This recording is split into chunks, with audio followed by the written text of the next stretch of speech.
মুন্সিগঞ্জ জেলার সঞ্জয় কুমার দাস ইতালির রোম শহরে প্রায় 15 বছর ছিলেন প্রবাসী শ্রমিক হিসেবে। মা বাবা ভাই বোন স্ত্রী ও একমাত্র 6 বছর বয়সী মেয়েকে সব উপার্জন পাঠিয়েছেন নিয়মিত। তবে আজ তিনি প্যারালাইসিসে আক্রান্ত হয়ে নিঃসঙ্গ জীবন কাটাচ্ছেন রোমের একটি বৃদ্ধাশ্রমে।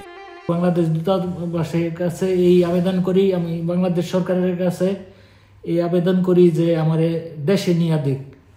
আমি দেশে এখন ফ্যামিলির সামনে থাকতে চাই। আমি এই জায়গায় তো একদম নিঃস্ব হয়ে গেছি, কারণ এই জায়গায় আমার কোনো ফ্যামিলি নেই, কেউ নাই। এই জায়গায় সোশ্যালে লোকেরা যা দেখতেছে তাই। তার শরীরের নিচের অংশ এখন অকার্যকর। চিকিৎসা ও সেবার অভাবে দিন দিন অবস্থা আরও অবনতির দিকে যাচ্ছে। এদিকে হাসপাতাল থেকে চিকিৎসার ছাড়পত্র পাওয়ার পর রোমের মানবিক সংস্থা ধূমকেতু বাংলাদেশ দূতাবাস রোম ইটালির সহায়তা নিয়ে কয়েকবার বাংলাদেশ বিমানের মাধ্যমে দেশে পাঠানোর চেষ্টা করলেও বিমান বাংলাদেশের অসহযোগিতায় তা সম্ভব হয়নি। টোটাল তার দায়িত্ব অবহেলা করছে। জাতীয় পতাকা বহন করার পরও একজন বাংলাদেশি অসুস্থ 2 বছর, তাকে নিচ্ছে না। একটা নামমাত্র বাহানা ডাক্তার দরকার।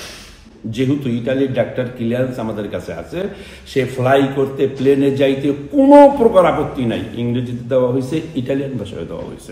দূতাবাসের সাথে কন্ট্রাক্ট করলাম যে বিষয়টা আপনাদের দেখা উচিত। আমরা একটা ফান্ড থেকে দিলাম, আপনারাও বলছিলেন টাকা দিবেন, সেটা তো দিলেনই না, লাগবে না, কিন্তু এখন তো আমাদের পাঠানো উচিত। কিন্তু পরবর্তীতে তারা সব ঘুম আসলো। বিষয়টি নিয়ে বাংলাদেশ দূতাবাসের সঙ্গে যোগাযোগ করা হলে তারা জানান, বিমানের কিছু নির্দিষ্ট গাইডলাইন ও চিকিৎসা প্রক্রিয়া মানতে না পারার কারণেই সঞ্জয়ের দেশে ফেরা সম্ভব হয়নি। ছাড়পত্র দিয়ে হচ্ছিল না, কারণ হলো যেই দেশের বিমানে বা যেই বিমানে যাবে, ওই বাংলাদেশ বিমানের ধরেন এখানে হলো কান্ট্রি ম্যানেজার বা স্টেশন ম্যানেজার আছে, ওনারা তো ধরেন মেডিকেল ইস্যুটা নিয়ে ওনারা বলতে পারবেন না। তো ওনারা আমাদের সাথে, আমি ওনাদের সাথে যোগাযোগ করছিলাম। ওনারা পরে বাংলাদেশ বিমানের যে মেডিকেল যে ডক্টর আর কি ঢাকাতে বসেন, উনি ওনার সাথে সরাসরি এখানকার ডাক্তারের সাথে কথা বলাই দিছিল। তো যেটার প্রেক্ষিতে তখন আর বাংলাদেশ বিমানে এটা নিতে পারে নাই।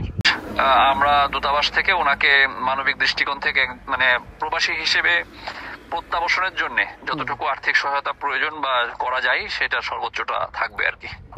তবে এ বিষয় নিয়ে বিমানের ইতালির কান্ট্রি ম্যানেজার আব্দুল্লাহ আল হুসাইনের সাথে কথা হলে তিনি গণমাধ্যমের সাথে কথা বলতে রাজি হননি। তবে প্রবাসী বাংলাদেশিরা বলছেন, সঞ্জয়ের মতো হাজারো প্রবাসীর ত্যাগ এমন অবহেলা পেলে ভবিষ্যতে প্রবাসীরা দেশের জন্য কিছু করতে গিয়ে দ্বিধায় পড়বেন। একজন প্রবাসী, উনি 2 বছর যাবৎ হসপিটালে ভর্তি আছেন। উনি দাবি জানিয়েছেন উনি তার নিজ মাতৃভূমিতে যেতে চান এবং তার পরিবারের কাছে মৃত্যুবরণ করতে চান। এই ক্ষেত্রে উনি টাকার অভাবে যেতে পারছেন না। আমার এক প্রবাসী ভাই অসুস্থ হয়ে 2 বছর যাবৎ হসপিটালে আছে। আমি একজন প্রবাসী হিসাবে উদাত্ত আহ্বান জানাচ্ছি বাংলাদেশ বিমান এবং বাংলাদেশ রাষ্ট্রদূত মহোদয়ের কাছে, যাতে উনি জীবনের শেষ সময়টা বাংলাদেশে গিয়ে কাটাতে পারেন। বর্তমানে যারা দায়িত্বরত আছেন, বাংলাদেশের সরকারের দায়িত্বরত আছেন, তাদের দৃষ্টি আকর্ষণ করছি যে কোনোভাবেই যেন বিমান এবং অ্যাম্বাসিডার সহযোগিতায় এই সঞ্জয় কুমার দাসকে দেশে পাঠানোর ব্যবস্থা করা হয়। প্রবাসী সঞ্জয় কুমারের শেষ ইচ্ছা নিজের মাটিতে নিজের মানুষের মাঝে শেষ কয়টা দিন কাটানো। Desk report, channel 24।